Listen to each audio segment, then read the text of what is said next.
Hi hello welcome back to my YouTube channel Jitendra Krishna.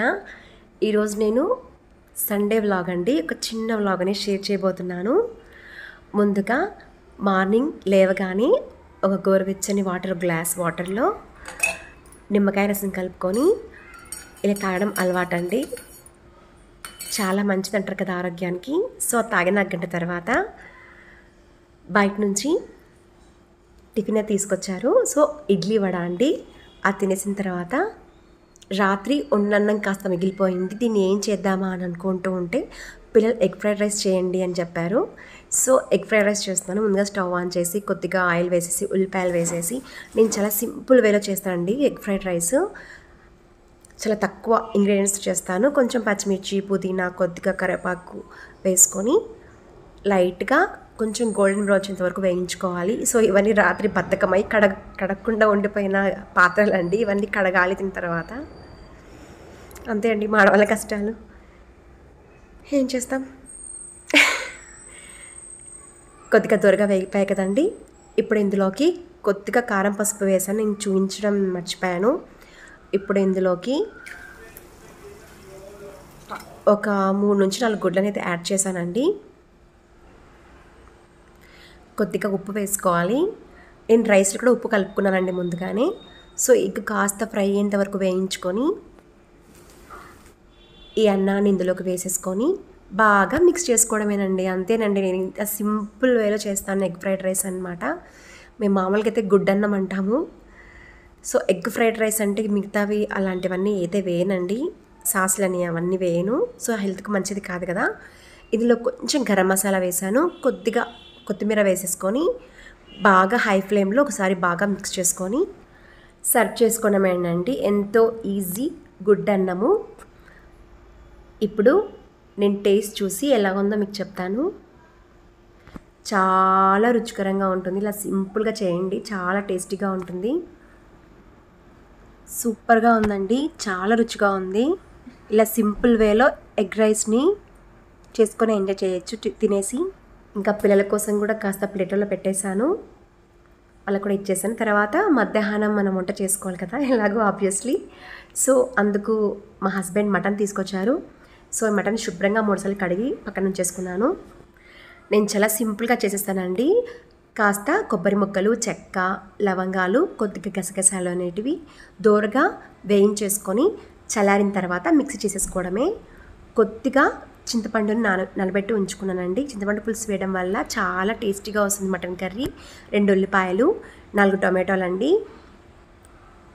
నేను తీసుకున్నది ఒక 3/4 కేజీ వరకు మటన్ తీసుకున్నాను. సో మిక్సీ చేసేసుకొని పక్కన ఉంచేసుకుందాము. ఇప్పుడు శుభ్రంగా కడిగి ఉంచిన మటన్లో కొద్దిగా పసుపు, కొద్దిగా ఉప్పు వేసుకొని బాగా మిక్స్ చేసుకొని దీన్ని స్టవ్ పైన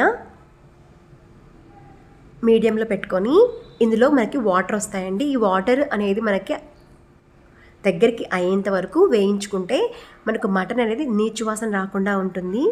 మనము కర్రీ చేసినప్పుడు చూడండి ఇలా వాటర్ వస్తాయి. ఈ వాటర్ అంతా అయిపోయిన తర్వాత స్టవ్ ఆఫ్ చేసేసుకోవాలి. సో కర్రీ కోసం నేను ఉల్లిపాయ, టమోటా, మెంతికూర అవన్నీ కూడా నేను సిద్ధం చేసేసుకున్నాను. ఇప్పుడు స్టవ్ ఆన్ చేసుకొని నేను కుక్కర్లో చేస్తున్నానండి. కుక్కర్లో చేయడం వల్ల మటన్ అనేది సాఫ్ట్గా ఉడుకుతుంది కదా. ఇప్పుడు అల్లం వెల్లుల్లి ముద్ద అంటే ఒక చెక్క, ఒక లవంగా, అల్లం వెల్లుల్లి, కొద్దిగా కొత్తిమీర వేసుకొని ఒక ముద్దలాగా దంచేసుకొని పక్కన ఉంచేసుకున్నాను. ఇప్పుడు ఆయిల్ వేడైన తర్వాత ఉల్లిపాయ ముక్కలు వేసేసుకొని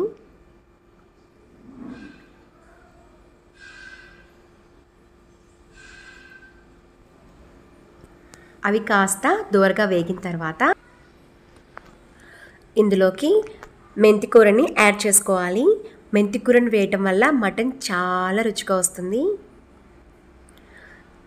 ఇది కూడా కాస్త ఫ్రై అయిన తర్వాత ఉల్లిపాయలు ఎర్రగా అయిన తర్వాత అల్లం వెల్లుల్లి ముద్దని యాడ్ చేసుకోవాలి.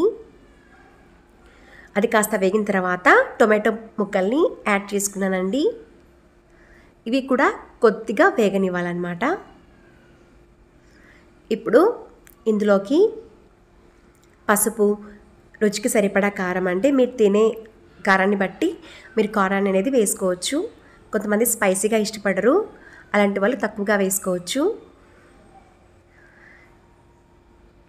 కారం వేసిన తర్వాత మనం మిక్సీలో వేసుకునేటప్పుడే కొద్దిగా వాటర్ చేసుకొని ఇలా పేస్ట్ లాగా గ్రైండ్ చేసుకోవాలి కొబ్బరిని. ఆ పేస్ట్ కూడా ఇప్పుడు ఇందులోకి యాడ్ చేసుకున్నాను. ఇది కూడా బాగా ఆయిల్లో ఫ్రై చేసుకోవాలి సిమ్లో పెట్టుకొని, ఆయిల్ మనకు పైకి వచ్చేంత వరకు. సో చూడండి, ఆయిల్ పైకి వచ్చేసింది కదా. మనం నానబెట్టి ఉంచుకున్నటువంటి చింతపండుని, పులుసుని ఇందులో వేసేసుకొని ఇలా ఒకసారి బాగా మిక్స్ చేసుకోవాలండి. చింతపండు పులుసు వేయడం వల్ల మటన్కి ఎక్స్ట్రా ఫ్లేవర్ అనేది యాడ్ అవుతుంది. ఇప్పుడు ఇందులోకి మనం ముందుగా కాస్త ఉడికించుకున్నటువంటి మటన్ ముక్కల్ని యాడ్ చేసుకోవాలి. ఈ మటన్ ముక్కలకు కూడా మనం ఇంతకుముందు వేసిన మసాలా అంతా కూడా బాగా పట్టేలాగా బాగా మిక్స్ చేసుకొని ఒక 2 నుంచి 3 నిమిషాల పాటు మీడియం ఫ్లేమ్లో పెట్టుకొని ఈ మసాలా అంతా కూడా మటన్కి పట్టేలాగా బాగా మిక్స్ చేసుకోవాలండి.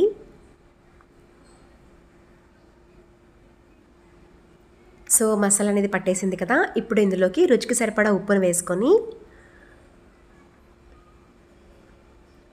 ఒకసారి బాగా మిక్స్ చేసుకొని, ఆల్రెడీ నేను వైట్ రైస్ కూడా చేసి పక్కన పెట్టేసుకున్నానండి. ఇప్పుడు ఇందులోకి తగినన్ని వాటర్ అనేది పోసుకొని, నేను 1-2 గ్లాసుల వాటర్ వేసానండి. మటన్ కదా, కాస్త వాటర్ ఎక్కువగానే పడుతుంది. అంటే మటన్ ముక్కలు మునిగేంత వరకు వాటర్ వేసుకొని కుక్కర్ పెట్టుకొని 1 హై ఫ్లేమ్లో విజిల్ ఇప్పించుకొని 3 మీడియం ఫ్లేమ్లో విజిల్ ఇప్పించుకుంటే చక్కగా ఇలా ఆయిల్ పైకి తేలి మటన్ చక్కగా ఉడుకుతుందండి. 4 విజిల్స్ ఇప్పిస్తే చాలు. సో ఇప్పుడు మళ్ళీ స్టవ్ ఆన్ చేసుకొని ఇందులో కాస్త ధనియాల పొడిని యాడ్ చేసుకుందామండి. నేను ఎండింగ్లో వేస్తాను ధనియాల పౌడర్. ఒకసారి బాగా మిక్స్ చేసుకొని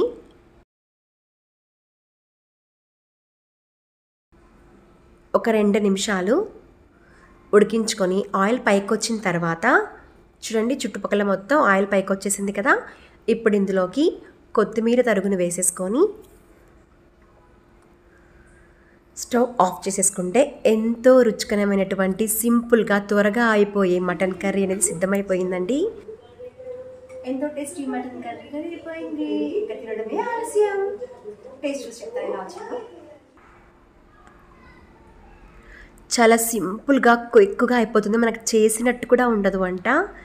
సో ఎక్కువ మసాలాలు వేయకుండా ఇలా తక్కువ వేసుకొని ఎంతో రుచికరంగా మనము సండే రోజు చేసుకొని తినేసేయచ్చండి. సండేనే కాదు, ఏ రోజున చేసుకొని తినొచ్చు. ఇప్పుడు టేస్ట్ చేసి చెప్తాను.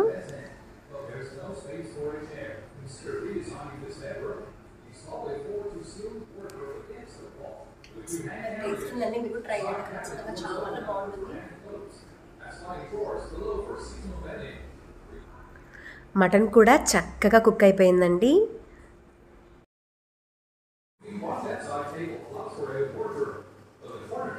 టేస్ట్ ఉందండి.